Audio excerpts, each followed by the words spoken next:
El formal de Echenique, cada vez está... Me gusta, yo pediría que se cambie el saco ya a esta altura. ¿Sí? Sí, pero no hablemos de nosotros, no hablemos de algo tan básico como una efemérides, como una información.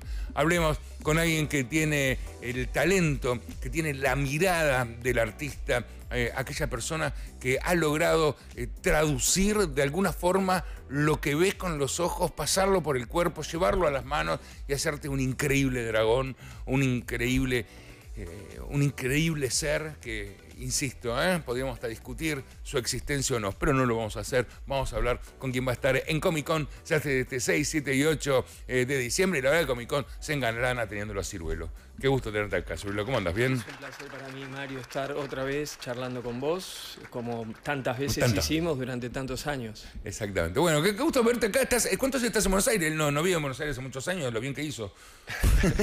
Estoy hace una semana y me quedo hasta el martes que viene. Vine Comic Con, familia y me vuelvo. ¿Venís más o menos asiduamente o no? Bueno, este año ya van 2 veces porque vine a la Comic Con de junio. Venís por Comic Cones. Sí, y también por familia. O sea, tengo a mi madre todavía viviendo acá con 90, mis suegros también por ahí. Entonces venimos con mi mujer.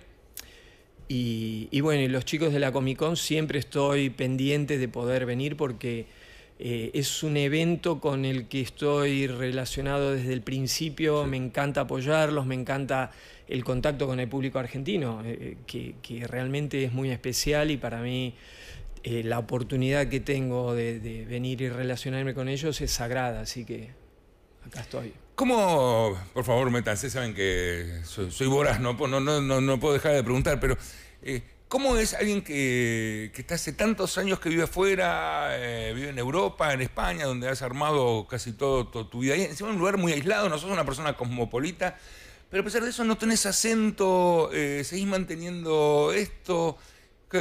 ¿Cómo es seguir siendo quien fuiste hoy en día? Bueno, el tema del acento es porque mi mujer es argentina también. ¿Pero no hablas ni con el panadero? Hablo poco con el panadero. Okay.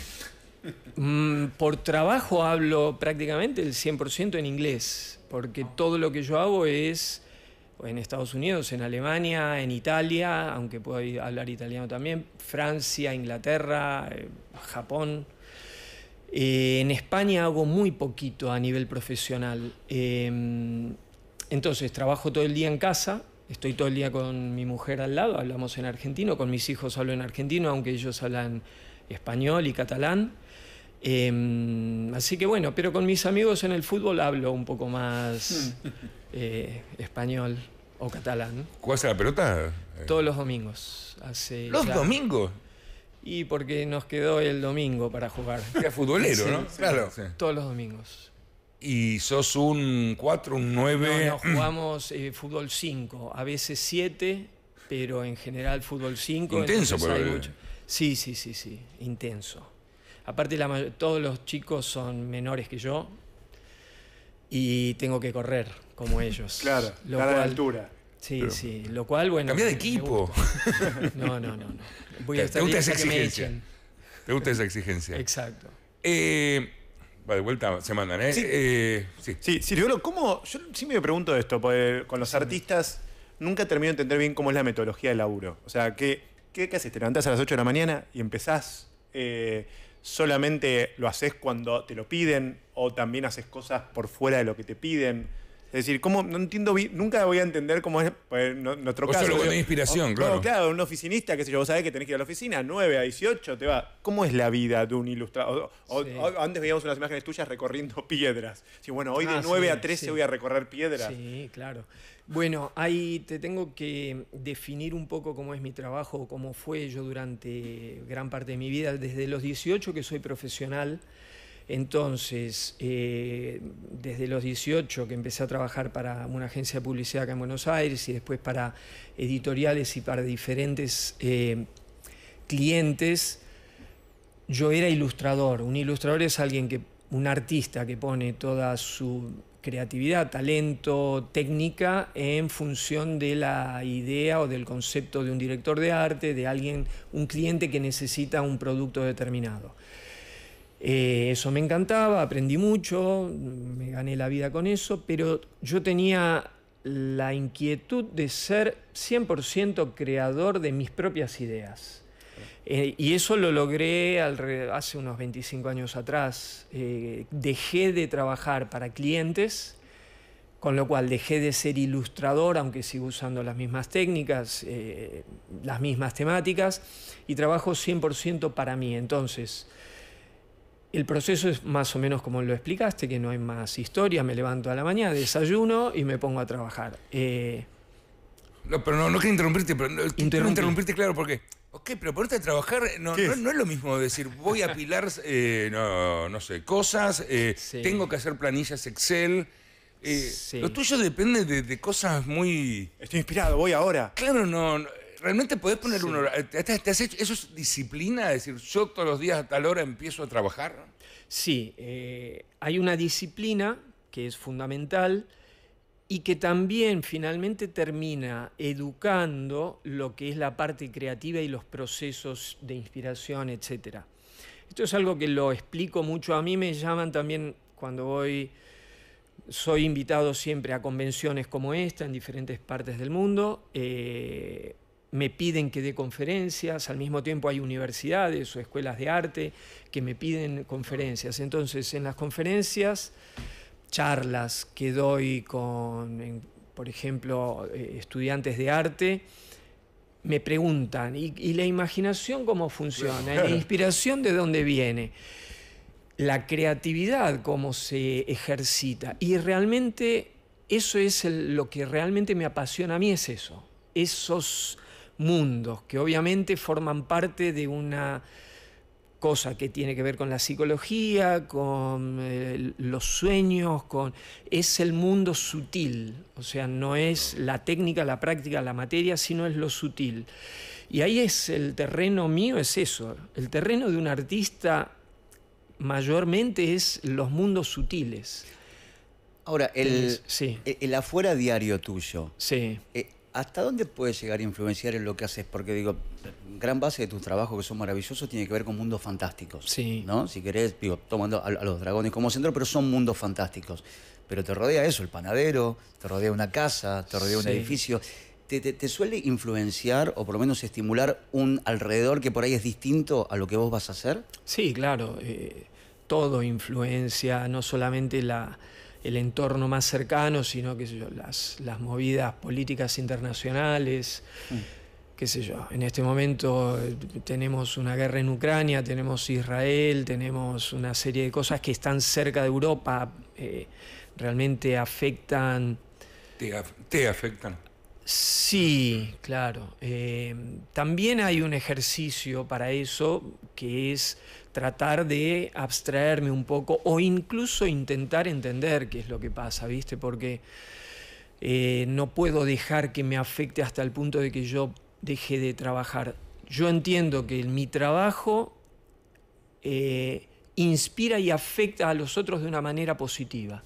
Entonces yo no puedo dejar que lo negativo me afecte al punto de que yo no pueda dar lo positivo, que en definitiva es lo que retroalimenta a la gente como para abstraerse de las cosas. Pues no podemos suicidarnos todos en masa, pero tenemos que seguir viviendo. Entonces sí que hago un ejercicio. Si vamos a eso, claro, hago ejercicios de concentración, de meditación. Bueno, el mismo trabajo cotidiano mío es un ejercicio de meditación en movimiento. Un ejercicio que involucra toda mi psiquis, mi inspiración, mi mejor onda, o sea, trato de armonizar todo el tiempo mi entorno, la gente que se me acerca, mis hijos, mi familia, mi mujer, con la que vivo hace 40 años. Eso es fruto de una armonización que uno hace. Entonces trato de que el entorno me afecte hasta donde lo dejo que me afecte. En realidad debería decir a la gente que está escuchando que el ser humano tiene una dinámica que es el músculo. El músculo en lo físico, la gente lo entiende. Si vos lo ejercitás, lo desarrollás. Si no lo ejercitás, se atrofia, no es que se queda igual, se atrofia. Entonces, La psiquis, las conductas, todo lo que son los mundos sutiles del ser humano se trabajan del mismo modo. Entonces, a medida que lo ejercitemos, podemos ir logrando cuestiones. Y si trabajás no con lo haces, sensibilidad todo el tiempo, aparte. sí, exacto. Digo, el Entonces, arte bueno, tiene que ver con la sensibilidad extrema. claro. Ciruelo, decías que ya de los 18 eras profesional. Sí. Que empezaste a ser profesional. ¿Cómo fue tu formación o cuándo te diste cuenta que querías ser artista? Porque, digo, 18 años es como... recién algunos toman la decisión de qué quieren ser en la vida. Sí. Bueno, no tuve ningún momento de tomar decisiones. Siempre lo supe desde muy chiquito. Que es como preguntarle a Messi, ¿cuándo quisiste ser futbolista?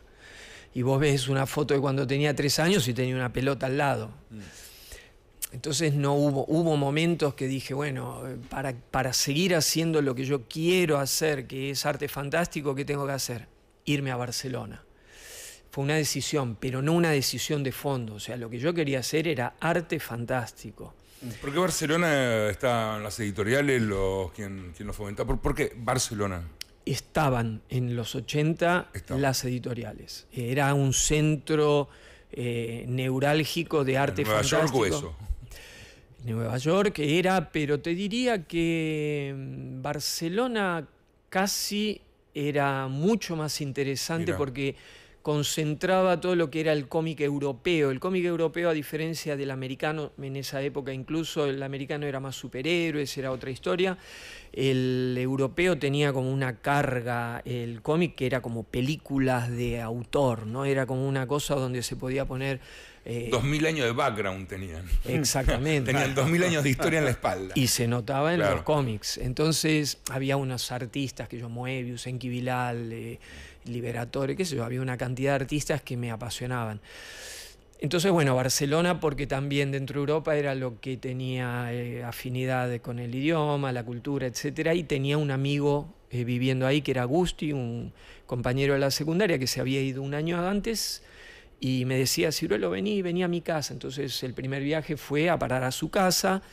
Ahí miré un poco cómo estaba la situación. Inmediatamente se me abrieron las puertas. ¿Con una mano atrás y otra adelante o tenía ya un lugar? Nada.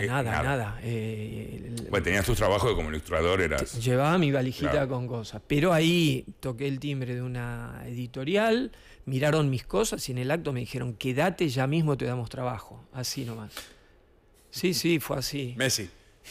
¿Y vos fuiste, Sí, y vos bueno, a fuiste con Messi le esa costó un poquito seguridad? más. ¿Cómo? ¿Vos fuiste con esa seguridad de saber que lo que hacías estaba bien, estaba bueno?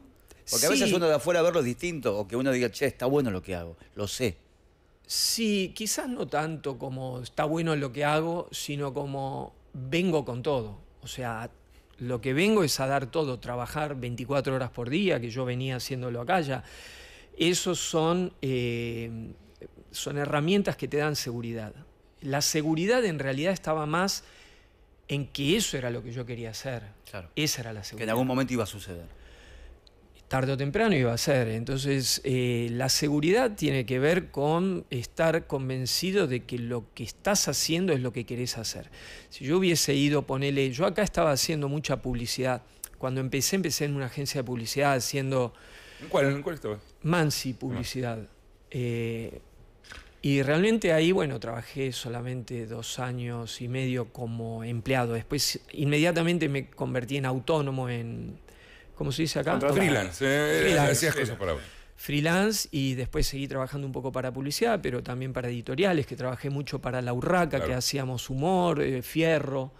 Ya ahí me metí. Ahí Ciruelo empezó. empieza a ser Ciruelo, me parece. Sí. ¿No? Ahí nace Ciruelo, Ahí nace. por decirlo de alguna manera. Mientras hacías todo este relato, y yo a lo mejor te conozco un poco más, o creo conocerte un poco más Sí. que ustedes,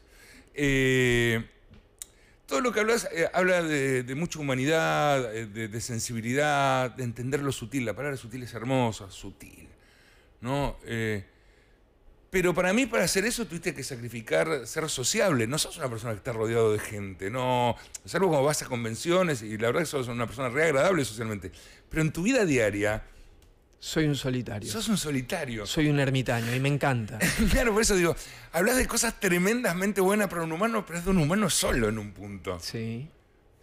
Bueno, de todos modos ya te digo, Te ha pasado viajabas a un montón de lados, convenciones. Sí. Pero tu día a día, si habría que decirlo, es de una persona sola. Sí, y busco esa soledad, o sea, busco la cueva, porque de ahí es donde sale. Tu casa es una cueva en otro lado.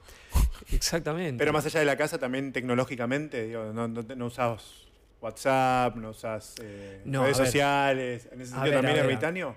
A ver, o sea, lo que es redes sociales, mensajes y yo que te consumen un tiempo, ok. Pero yo tengo la suerte de que como durante el día en mi trabajo uso los ojos mayoritariamente, tengo las orejas libres. Yo ahora estoy escuchando todo el día podcasts, entrevistas, documentales, todo eso me da una cantidad. ¿En serio? Todo el tiempo. Ahora ya es un vicio, que en realidad le está quitando. Imaginaba a Steve Vai sonando de fondo sutilmente. Sí, todo el tiempo, y Spinetta, pero claro. Estás escuchando podcast. Sí. Sociología, literatura, política, todo. Todo, porque una cosa encadena a la otra y todo me encanta, me apasiona saber, conocer de la historia. ¿Y te gusta el formato personas hablando en silencio? ¿Te gusta el formato podcast? ¿Te gusta? Me encanta. Bueno, además porque no me pide que mire la pantalla. Entonces, cuando yo estoy escuchando lo que hablan y entro, me gustan las entrevistas largas y distendidas, entonces el invitado puede explayarse. Y mientras, haciendo una escama, otra escama. Sí. Claro, no te saca de tu ritmo. No, sí hay momentos en el que yo digo, bueno, ahora estoy en esto, cambio y pongo música. Entonces pongo Spinetta, Pat Metheny, Steve Vai, depende lo que necesite, porque la música me está llevando a un lugar que es el que necesito en ese punto. Después de que pase ese punto, vuelvo al podcast y vuelvo a escuchar otras cosas. Si ¿alguna vez viste, no sé si es como caer en la fácil del artista, pero ¿alguna vez terminaste de ver una obra tuya y le dijiste, volá? Dijiste, boludo, no puedo creer. De mirar decir, claro, decir, por Dios, volá. Sí. Tirame fuego. Sí, bueno, sí. Hay muchas anécdotas muy mágicas en ese sentido que no sé si dan el tiempo ahora de explicar, pero yo una de los aspectos de mi arte es estar relacionado con algo, que pertenece al mundo de lo sutil, con otras dimensiones, con recuerdos, con otros mundos que están en algún otro lado. Sí, atendelo. No que atenderlo, no es un error tenerlo aprendido. Claro. Entonces, Perdón. Sí. Estoy en relación también con personajes. Esos personajes me hablan y yo les hablo y les pregunto. Incluso, por ejemplo, yo empiezo a dibujar y empiezo y me gusta mucho el ejercicio de partir del caos o dejar de que algo se empiece a gestar sin mi cabeza. Puede ser manchas de óleo que empiezo a tirar y a jugar y qué sé yo. Entonces empiezo a ver cosas que aparecen, que no aparecen de cero de mi cabeza, que eso también me gusta. Pero el salir del caos a veces me da la sensación de que estoy en diálogo con algo. Entonces continúo ese juego que es decir, ¿quién sos? ¿De dónde venís? ¿Qué querés? Mostrame más. Y me muestra y de repente me aparece un personaje. Puede ser un hada, una mujer. Me gustan pintar mucho mujeres, no sé por qué será, pero igual que dragones. Entonces, ¿Más mujeres o más dragones? Por igual, y si no es por igual, me gustaría que fuera por igual. ¿Y crees que hay un vínculo? Sí. Mujer y dragón. Sí, lo hay. Porque el dragón hasta me parece re varonil, por decirlo de alguna manera, ¿no? Su corazón, su tamaño, su fuego. Sí, pero ancestralmente me refiero a que la figura del dragón tiene muchos miles de años relacionado con la cultura humana, o sea que la figura del dragón está presente en todas las culturas ancestrales del planeta. Ya no te digo en casi todas, te digo en todas. Porque eso es algo de lo que me gusta a mí estudiar y aprender, y cuando viajo entro en contacto con todo lo que puedo de culturas ancestrales, voy a museos, etc. Bueno, entonces el dragón tradicionalmente está relacionado con energía femenina. Mirá. Vos dijiste mujeres, yo te lo voy a traducir a energía femenina. Hay muchos hombres que manifestamos más energía femenina que otros. Los que trabajamos con la creatividad es una cualidad femenina. No olvidemos que en el plano físico, que hay ya un poquito de distorsión, pero en el plano físico las mujeres son las que dan a luz. Los hombres no sacamos... Es una ventaja injusta esa, nunca la vamos a poder empatar esa. Yo lo veo a veces injusto. Lo vi injusto en el momento en que mi mujer estaba pariendo y yo estaba al lado y decía, todo ese dolor, ¿cómo nosotros no lo compartimos? Me parecía injusto. Y después en la cuestión, ponele de dar a luz, sí es injusto. Injusto es un juicio humano. Vamos a dejar esas cuestiones para lo divino, que no, injusticia no sé si hay en la naturaleza o en la... Si un león se come una cebra, no sé si es injusto, ¿no? Entonces, bueno, pero sí que me gusta a mí entender cómo es la mecánica esta, ¿no? Bueno, la creatividad es un aspecto femenino. La creatividad tiene que ver incluso, por ejemplo, con la naturaleza, con el planeta Tierra que crea vida. El dragón tiene ese aspecto en un montón de culturas como el dador de vida. Y hay que entender también por qué, ¿no? Es muy complicado, yo diría que es un misterio. Pero el dragón tiene esa función y entonces está relacionado con lo femenino. Es muy loco. No es lo mismo, entiendo, un dragón chino que un dragón europeo, que otro tipo de dragones. ¿Hay un dragón americano? ¿Hay una clase de dragón? Muchísimos. Mira. Bueno, Quetzalcóatl de la cultura maya azteca es un dragón. Es una serpiente emplumada, esa es la definición. Serpiente emplumada es sinónimo de dragón. Okay. Es una serpiente, un reptil evolucionado al punto de volar, de tener inteligencia. ¿Es un pre-dragón o un post-dragón? Digamos, ¿es previo es la evolución del dragón o termina evolucionando en dragón? No, es un dragón 100% en tiempo real. Perfecto. Ni antes ni después. Perfecto. Está relacionado incluso con la cultura sumeria, que podríamos decir que es la cultura más antigua de la que tenemos conocimiento en Europa, ponele, y hay muchas cosas en común con la cultura sumeria o egipcia, incluso con los mayas aztecas, las pirámides, son todas cosas que aún hoy no están 100% explicadas. Y dentro de todo ese misterio están las figuras, y dentro de las figuras están los dragones, o sea, reptiles evolucionados, incluso en China, en Japón, donde los emperadores eran directamente hijos del dragón. Entonces todo eso nos desafía a tratar de entender e interpretar qué pasaba hace 5.000, 10.000 años atrás en la cultura del ser humano, que con los ojos de hoy nos resulta complicado porque muchas de las cosas nos las llevaron, por ejemplo, el dragón, arte fantástico, Comic Con, películas de fantasy o películas de ficción. Está ahí, pero en estas otras culturas que te estoy hablando tenía más que ver con espiritualidad, religión incluso, tradiciones muy potentes. Te relaciono con una pregunta que me hiciste, ¿por qué Barcelona? Barcelona es la ciudad del dragón. ¿Por? Porque hace 1000 y pico de años, cuando se empezó a gestar la nación catalana, etc., el patrón de Cataluña pasó a ser San Jorge que mata al dragón, pero resulta que por algún motivo inexplicable la gente hoy reivindica más el dragón que a San Jorge.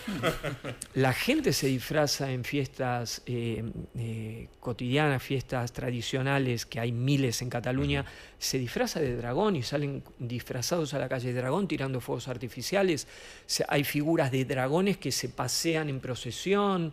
En mi pueblo, donde yo vivo, en Sitges, hay 3 veces por año que se hace eso. Claro, lo vi mucho en carnaval, ¿no? También, o no me acuerdo, pero... En carnaval también está la figura del dragón, por supuesto, pero te estoy hablando de fiestas que son más tradicionales, más que tienen que ver... Tradicional para ellos es nacionalismo puro y va más allá, claro. Tiene que ver con su identidad como pueblos, ¿no? Porque Europa nacionalmente, políticamente cambió mucho. Claro. Lo que hoy es Cataluña antes era parte de, qué sé yo, de otros reinos, incluso Arabia, todo lo que es el mundo árabe fue dominó la península, entonces todo lo que es lo que nosotros conocemos como nacionalidad es una palabra que para ellos quizás la palabra tradición es más importante, Claro. más grande, ¿no? Entonces, bueno, el dragón en Cataluña, y ahí estaba, es importantísimo.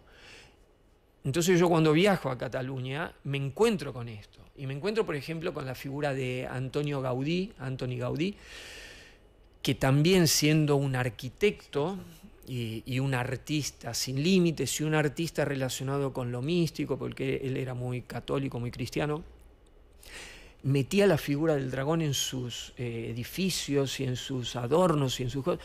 ¿Y por qué? ¿Viste? Y entonces eso me desafió a estudiar y a meterme. Entonces, simultáneamente que yo fui a hacer arte fantástico, entré en contacto con editoriales que me empezaron a pedir arte fantástico y yo estaba 100% del día haciendo lo que me gustaba, simultáneamente estaba toda esta otra parte de tradición que yo quería estudiar, aprender, y aún sigo en eso.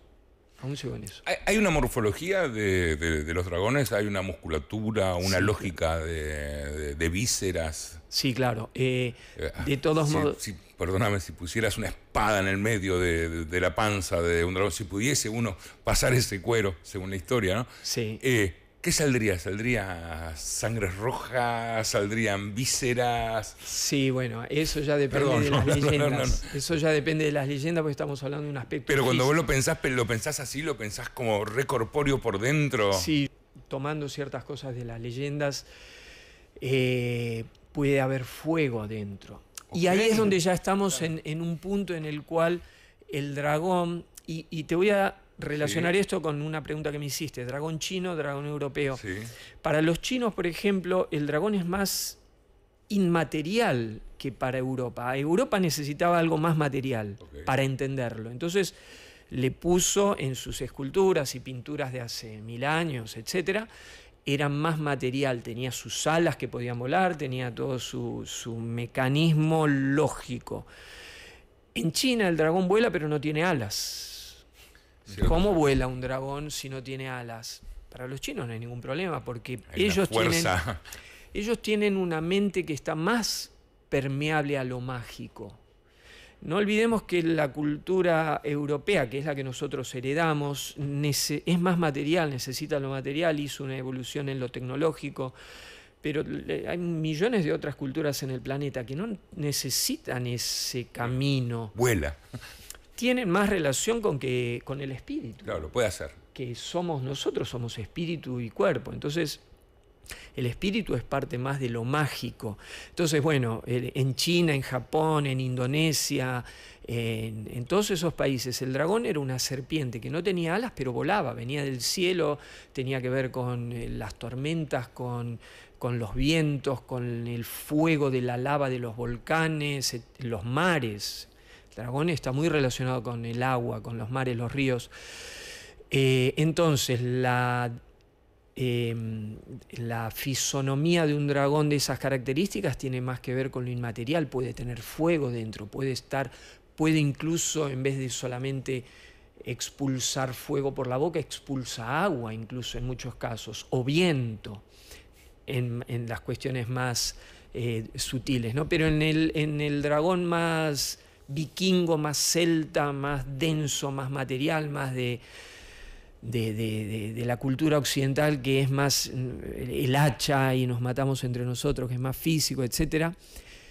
Tiene alas, tiene fuerza, sus garras, sus brazos son musculosos, es un ser que tiene vísceras, tiene corazón, se lo puede matar, si puedes atravesar las escamas, etc. Incluso te diría que dentro de lo que es la cultura judeocristiana, donde el dragón encarna el espíritu del mal, sí, eso corresponde solamente a lo nuestro, el dragón es muy material, al mismo tiempo se lo relaciona con un espíritu malvado, se lo relaciona con la naturaleza, que para la cultura judeocristiana era lo salvaje, lo pagano, lo malo, lo oscuro, entonces ellos imponían un dios luminoso que era solo uno, que era masculino, etc. La naturaleza era femenina, el dragón era de lo ingobernable que eran las tormentas, un volcán, la oscuridad del bosque era ingobernable, entonces generaban un miedo enfrentado a la naturaleza que era lo que ellos querían preservar, que para mí en realidad no debe ser así. Nosotros como habitantes del planeta Tierra, lo más interesante es que podamos convivir en el planeta con respeto a las demás especies, con respeto a las leyes de la naturaleza, a los espíritus de la naturaleza, etc. Entonces, para mí el dragón es físico en parte, pero es espiritual en otra parte, igual que somos nosotros. Veo alguien que acaba de aprender y dice, no entiendo, ¿están hablando de dragones? Sí. Hay alguien hablando de dragones. ¿Animaste alguna vez tus dragones? ¿Le diste a conocerás a miles de animadores prestigiosos? Pero por iniciativa tuya, ¿no dijiste movelo? ¿O vos lo moviste? Yo directamente no, porque requiere manejar software complicado y no me daba el tiempo. Me encanta, pero no me daba el tiempo. Sí que lo hicieron profesionales, que trabajé en muchos proyectos en los cuales mis diseños terminaron siendo animados, incluso para una película o más de una. Para comerciales de televisión incluso. ¿Sí? Sí, muy loco. ¿Y qué ves cuando los ves? Me encanta. Cuando los ves así. Me encanta, me apasiona. Y estás en el asesoramiento del tipo, no, nunca pondría las dos piernas, no sé, Sí. las gorras. Claro. No, posa más lento, Sí. se posa más lento, llega, agarra, mira y ahí ejecuta. Claro. Claro, porque yo en mi 2D, que fue toda mi vida un trabajo más de pintura y dibujo, sin embargo, yo los veía y los sentía en 3D o en 4D. Entonces yo sé cómo se tiene que mover, yo sé cómo tiene que comportarse, y en algunos casos sí hice esa tarea. Imagino diciendo, no, acá tiene momentos violentos, se lo hacen violentos, no, pero cuando se posa lento. Claro. Cuando se posa de otra manera. Siempre pensé si... Yo también tendría todo el tiempo ideas físicas, diciendo, necesitarás correr mucho para generar vuelo. Solo el simple... las dimensiones que le di de alas, levanta este cuerpo. Bueno, eso Estaría pensando en eso todo el tiempo. Claro. Eso son cuestiones más, como decía antes, más occidentales. Nosotros necesitamos la mecánica. Pues sí, yo lo necesito. Claro. Sí, porque tenemos. Pero también es bueno saber este análisis que te estoy haciendo, porque también es importante saber que en el mundo, en general, en la realidad, lo sutil es incluso mayor que lo físico. Entonces nuestra cabeza, para moverse de una manera inteligente y armoniosa, tiene que desprenderse del peso. De hecho, te digo más, estamos ahora ya viviendo una realidad virtual, digital, que deja todo lo físico prácticamente ¿Te gusta? atrás. Sí, porque yo vengo de lo físico, entonces controlo lo físico, controlo el trabajo manual, etc. Pero ahora, claro, nos encontramos con unas generaciones completas que solamente interactúan con lo sutil. Y ahí es donde viene un problema quizás para las próximas generaciones. ¿Cómo saber hasta qué punto tenés que dejar de lado lo sutil y salir a hacer deporte, salir a tirarte al pasto y salir a correr o salir a abrazar a tus amigos en vez de estar todo el tiempo mirándolos por una pantallita en lo sutil? Eso también tenemos que tenerlo muy claro, ¿no? Porque estamos viviendo unos momentos donde ¿cómo es virtual, ¿cómo es que se llaman los mundos? Sí, lo digital. Lo digital y lo virtual, no sé cómo lo Y eso, la inteligencia artificial, por ejemplo, Sí. aplicada a la ilustración, ¿lo ves como un complemento? ¿Lo ves, digo, en tu caso particular, como algo innecesario? ¿Lo ves como una herramienta? Justamente, es una herramienta que viene y nos cae como un piano en la cabeza, no viene suavemente. O sea, es un problema gordo o una solución gigantesca. Cualquiera de las dos cosas requieren de plena atención. Porque ya digo, si vos haces un análisis de las cosas que te rodean, mínimamente profundo, vos te das cuenta que hay que saber administrar todo. Y hay un par de generaciones ahora que no saben administrar lo que tienen delante. O sea, toda esta tecnología, todas estas posibilidades, y aún ahora se les cae encima la inteligencia artificial. Entonces, yo lo veo como una herramienta válida, lo veo como una cosa maravillosa, lo veo como un gran paso adelante en la humanidad, pero ¿hacia dónde sería también la pregunta? ¿Hacia dónde? ¿Un paso hacia dónde? Si es hacia el precipicio, bueno, demos un paso atrás. Pero si es hacia una nueva un nuevo análisis del espíritu humano o de la capacidad humana de poder manejar eso con un propósito que nos beneficie a todos, vamos para allá. Me parece que pones una apuesta sobre el humano que el humano no ha demostrado tener. No, te le estás pidiendo hidalguía a la especie y la especie me parece no demostró tener hidalguía. Es decir, vamos a hacer todo para que esto sea bueno. Es verdad. A veces me sale la frase que mis hijos se ríen, que es nos merecemos la extinción, pero a los 2 minutos estoy, no, muchachos, vamos para adelante. De hecho, porque tengo hijos. Entonces, si yo les digo eso a mis hijos, ¿qué futuro les queda a ellos? Sin embargo, no, yo soy muy optimista. En general soy optimista. Porque en el fondo, después de todo, en realidad todo es para bien. Esto es un examen, Mario. Okay. Es un examen. Y los exámenes en realidad están para mejorarte. Después del examen, que es una cosa pesada, dura, que nos complica la vida, pero en realidad es un examen. Después del examen somos mejores que antes, en cualquier plano. Porque yo también tengo que aclarar que para mí esto es un periodo breve. La vida. ¿Realmente lo sentís así? Lo sé. Creo que podés vivir así de tranquilo por eso. Sí, y me gusta también compartirlo. Porque eso, de alguna forma, no, si crees que no hay finitud, vivís mucho más tranquilo. Sí, pero también, ojo, o sea, cualquier cosa que hagas acá no se acabó acá. Okay. Tiene su consecuencia y si hiciste algo mal vas a volver. Quizás no es mañana ni pasado, sino dentro de 1000 años vas a volver sobre ese punto. Entonces, ojo con la tranquilidad. O sea, la tranquilidad está en que vos hagas lo que sabés que tenés que hacer ahora, en función de que no haces mal a nadie, incluso si podés hacer bien a alguien, y también hacer la tarea que sabés que se te da mejor que lo que viniste a hacer. O sea, hay unos dones que cada uno de nosotros tiene y que tendría que descubrirlo porque sería ahí donde estás dando lo máximo de vos. Entonces eso también es una... ¿Haces música? Sí. ¿Tocás algún instrumento? ¿Qué instrumento tocas? Toco la guitarra, el bajo y un poquito el piano. ¿Y tocas asiduamente? Sí, bueno, yo te lo conté a vos. Yo a los 16 años tocaba en bandas. Claro. Bueno, de hecho, antes de entrar acá vi que estaban haciendo una cosa sobre sumo. Sí, hice un documental que le presentó Dani sobre el último show en obras. Sí, yo no estaba acá porque ya me había ido, pero yo toqué con mis bandas, Pies Ligeros. Tuve 3 bandas antes de dejarlo hasta los 21 años, pero con Pies Ligeros tocábamos en el Stud Free Pub. Ahí al lado del túnel, acá en Libertador. Tocábamos ahí los jueves, porque no nos daban, porque los miércoles tocaba Soda Stereo, los sábados tocaba Sumo, los domingos tocaba Virus, y ahí yo no llegábamos, entonces nos daban los miércoles o los jueves, pero tocábamos y yo los veía todos los Soda Stereo, iba y estaba ahí en el Stud Free Pub, que era chiquito como esto. O sea que yo recuerdo, Pies Ligeros, ¿llegaron a grabar? Sí, no en una...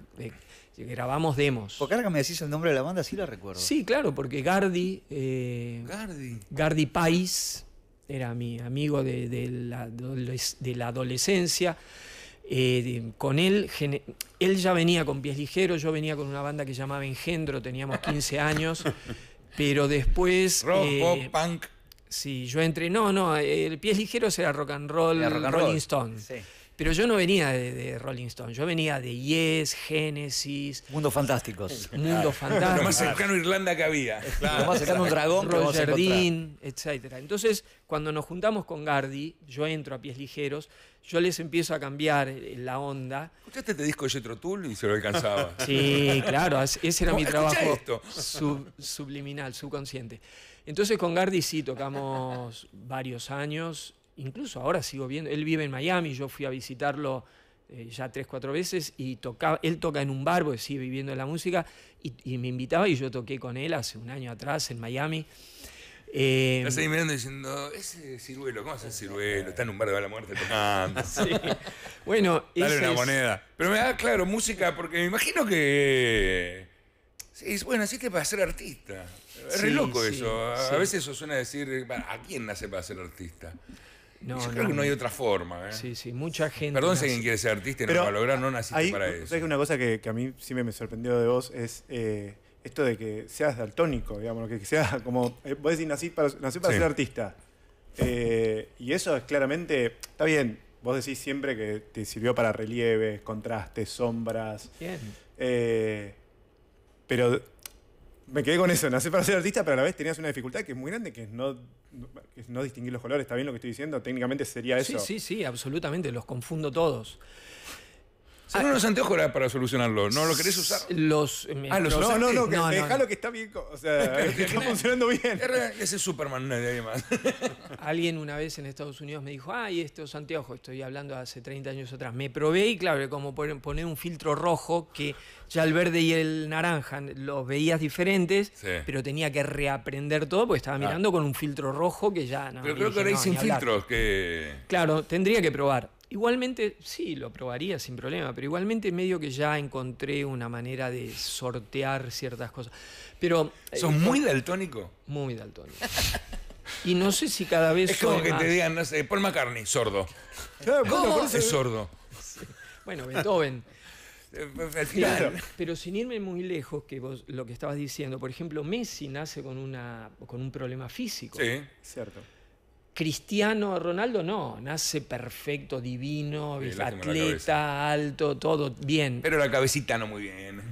Bueno, pero Dios también ponele, te saca. pero Messi, que nace con un problema, se convierte en el número 1 lejos de cualquiera. Y decís, pero claro, ¿por qué entonces? ¿Qué clase de karma es este? Bueno, son obstáculos que te permiten superarte. Yo lo tomo como eso. O sea, los obstáculos, en realidad tenés que interpretarlos como eso, porque entonces seguís el juego de que, ¿entendés? De que todo está bien. Pero lo entendiste siempre. Eso se entiende. Lo que vos decís se entiende con vida. O sea, lo entendés con los años lo que acabas de decir, ¿no? Sí. Cuando viste que era daltónico y te gustaba dibujar, ¿qué dijiste? ¿Lo dijiste, bueno, este es un desafío? Dijiste, la puta madre, ¿cómo hago para...? Las dos cosas. Ok. Las dos cosas. Porque obviamente al principio, cuando trabajaba mucho para clientes y sobre todo en publicidad me pedían Claro. que sea muy concreto con ciertos colores, etcétera, necesitaba la ayuda de alguien y era ¿Qué complicado. decías? ¿Esto es Bordeaux? ¿Es Bordeaux 488? Y no Coca-Cola dijo, no, esto no son los colores de la marca. Sí, sí, hay 1000 maneras que yo tuve que usar, incluso que uso. Yo llego al uso de colores por una cuestión que es muy difícil de explicarles a ustedes. Primero por leer el cartelito que dice cada uno de los colores, después por una teoría, sé que si mezclo azul y amarillo me da verde, si le meto un poquito de negro me da tirando a marrón, todo eso es teoría. Los cartelitos tienen que estar ahí porque si no me pierdo. Y después, en definitiva, siempre tengo que recurrir a llamar a mi mujer y decirle, decime qué estoy poniendo acá. Y ella me dice, bueno, acá tenés esto, pero acá se te forma un poco de verde. Le digo, ¿dónde? Me dice, acá, ok. Andá, te llamo en 10 minutos. Qué bueno confiar Y en voy su Laura. mirada, porque me hace que te tocaba alguien que te decía, no sé, qué verde. Bueno, Claro, mi ciruelo es verde, qué sé yo, no sabía que había 4 verdes. Es como una María Kodama que tenés al lado, ¿no? Sí, me tocó mi vieja que al principio cuando yo tenía 15 años y le preguntaba a ella algunas cosas, me decía, bueno, sí creo que es verde. Y después pifiaba y me di cuenta que mi vieja tiene algo de daltónica. Porque es que Mamá, no es verde. claro, mucha gente no sabe que es daltónico hasta que se encuentra con desafíos como Claro, alguien este. que lo ¿no? protege, claro. Ser muy preciso. Entonces mucha gente va por la vida no sabe que son daltónicos y no pasa nada tampoco, ¿no? Ciruelo, hoy hablabas de crear o inspirarte desde el caos, de formas que te aparecen. Esa técnica, ese recurso lo utilizás también con las piedras, que me parece fascinante. Ese Claro. trabajo. Las piedras es 100% eso. La piedra es partir de algo que ya tiene una forma 3D y tiene una textura, tiene incluso unos colores, y a partir de ahí buscar imágenes que se amolden a eso. O sea, del caos yo trato de lograr orden. Me encanta, me fascina y tengo habilidad para eso. No, claramente. No, es superpoder, no es habilidad. Tenés un superpoder. Vos ves la piedra y ya ves la obra terminada. Sí, incluso te doy un paso más adelante. A veces tengo una piedra grande, entonces veo, ok, acá veo un pájaro, veo un lagarto y veo un ser humano. Pero después digo, bueno, pero a ver, y acá me queda toda esta parte de la piedra. No, cambio. Entonces veo una mujer con un vestido. Entonces digo, ¿qué pinto? ¿O la mujer con el vestido o los animales? Entonces, varias opciones en el mismo paño. varias opciones. Y entonces ahí empieza la magia, porque entonces yo estoy frente a la piedra y entonces de repente veo a la mujer y está. Veo a los animales y están. Veo una ballena y está. Entonces tengo que elegir entre los tres. Pero en ese momento la piedra se me está moviendo adelante de mis ojos. Eso es lo que yo a ustedes no les puedo explicar. No, obvio. La piedra se mueve. Claro, conversaciones que tenés con vos mismo. Con la piedra. Y ahí ya te... Pues supongo le decís a quien te acompaña, ¿qué hago, ballena o mujer? Y mira, entonces yo no veo nada. Claro, y la gente Vamos a comer. ahí no me puede aconsejar nadie. Claro, ahí nadie. estoy solo yo con Por eso la digo, infinita... Tu con mirada vos misma con la la decisión. piedra. Pero sí, pero lo alucinante y es ¿Conoces ese... otro artista que haga esto? ¿Viste alguna Bueno, escena que vio? en mis investigaciones entré, por ejemplo, una vez viajé a Perú, a Machu Picchu, al Valle Sagrado, Ollantaytambo, bueno, Cusco. Ahí me di cuenta que esa cultura trabajaba con esta característica que se llama eidetismo, que es ver formas reconocibles en las cosas que nos rodean, como nubes o rocas en el caso de ellos. Y yo sabía, por ejemplo, yo veía que ellos en la montaña, había una montaña que tenía forma de puma, ellos le llamaban el puma, y de repente había una construcción que ellos habían hecho que de repente le habían agregado la uña de la garra del puma. Y ellos habían hecho una construcción, entonces igual mirabas la montaña de enfrente, veías lo que ellos veían, que ellos veían todo su entorno con esta capacidad, porque para ellos no era simplemente un pasatiempo o algo divertido, para ellos era ver la realidad de verdad, que para mí también tiene que ver con esto. Yo por eso digo, yo tengo un diálogo con la piedra, no es que lo que pinto es gratuito. La piedra me está dando una información y yo la respeto, la escucho, y si yo pinto un elefante en esa piedra, es por algo. Tengo millones de anécdotas que explicarían un poco esta mecánica, que son mágicas, no sé si nos da tiempo ahora, pero... ¿La tapa del disco sale de acá, de esta piedra, o sale Claro, exacto. Bueno, esta piedra tiene una historia que es alucinante. La tapa del disco de Steve Vai es este. Steve Vai me llama a mí en el 95, principio del 95, me dice, bueno, Ciruelo, quiero una tapa tuya, etcétera. Le digo, bueno, fantástico. ¿Qué idea tenés? Bueno, tengo una idea así, con qué sé yo, mi retrato, no sé qué. Entonces yo hago unos bocetos a lápiz, se lo mando por fax. Él me dice, me encanta, ponele esto, movele aquello. Yo hago otros bocetos, se lo mando, me lo corrige, ida y vuelta, hasta que me dice, esto es lo que quiero. Y entonces yo estaba desarrollando la técnica Petropictos en ese momento y le digo, entonces, ¿sabes lo que voy a hacer? Voy a pintarte una piedra, pero como no vas a entender lo que te estoy explicando. La voy a pintar, te voy a mandar la foto, si no te gusta o no es...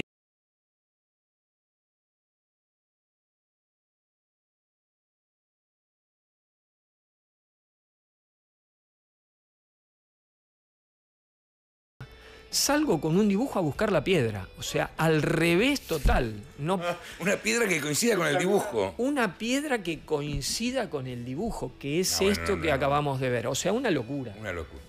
Estamos terminando, nos tenemos que ir, lo lamento mucho. Hace una hora que estamos charlando, la hemos pasado increíble, es muy agradable escucharte. Gracias.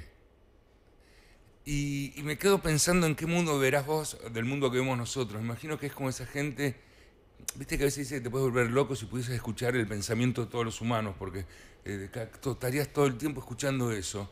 Imagino que si podés ver en las piedras figuras y que encima se muevan, estarás viendo mucho más que nosotros todo el tiempo. Y eso es como un don y también como una pesadilla, ¿no? Sí, prefiero verlo como un don. Sin duda, obvio. Sí, digo, pero qué increíble estar con mucha más información todo el tiempo, ¿no? Bueno, cada uno tiene su don, cada uno tiene información con respecto a sus cuestiones. Yo tengo, con respecto al arte, a las cuestiones de imágenes, y quizás alguna que otra idea alocada que se me ocurre en base a eso, pero cada uno de nosotros tenemos esa capacidad, ¿eh? Todos. Ciruelo, 6, 7 y 8 de diciembre en Costa Salguero, en la Comic Con. Un gusto verte, la verdad. Saludo a tu familia. Gracias, querido. Siempre Gracias por la entrevista. Gracias a todos. Chicos. Nos encontramos mañana. Gracias.